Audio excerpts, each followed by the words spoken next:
大家好，我是超子，今天给大家分享一道杏鲍菇比肉还好吃的做法。做法非常简单，2分钟就学会。首先准备3根可爱的杏鲍菇，去掉根部，将杏鲍菇改刀成厚厚的薄片，厚度约为半厘米左右。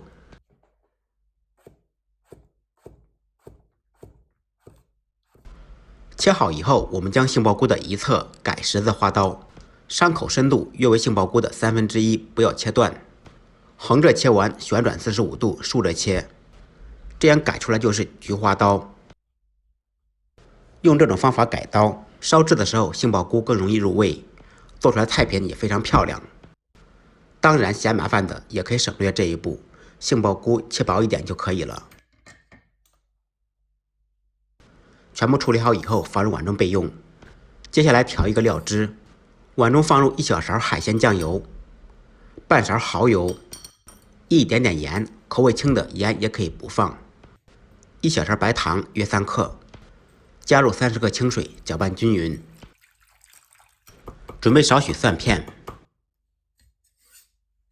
，1个小米辣切成小段，不吃辣的可以不放。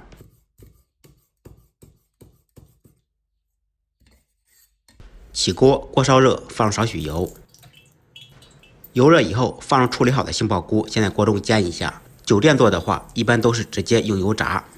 杏鲍菇用油煎主要有2个作用：一是吃起来口感会更好，2是可以去除杏鲍菇的异味。煎好一面，趁其不备，翻过来煎另一面。安全第一，不要糊到脸上。将杏鲍菇煎至2面微微发黄，不要煎得太老，太老的话吃着会发苦。煎好以后，盛出控油备用。锅中不用再放油，利用锅的一点底油放入蒜片、小米辣，爆出香味。放入一点点番茄酱，放番茄酱味道颜色会更上一层楼。简单扒拉1-2下，将番茄酱炒熟。放入煎好控油的杏鲍菇，倒入提前调好的料汁，开中火咕嘟2分钟左右，将杏鲍菇烧汁入味。2分钟以后，汤汁变少，勾入少许水淀粉锁住汤汁，淀粉水调得稍微稀一点。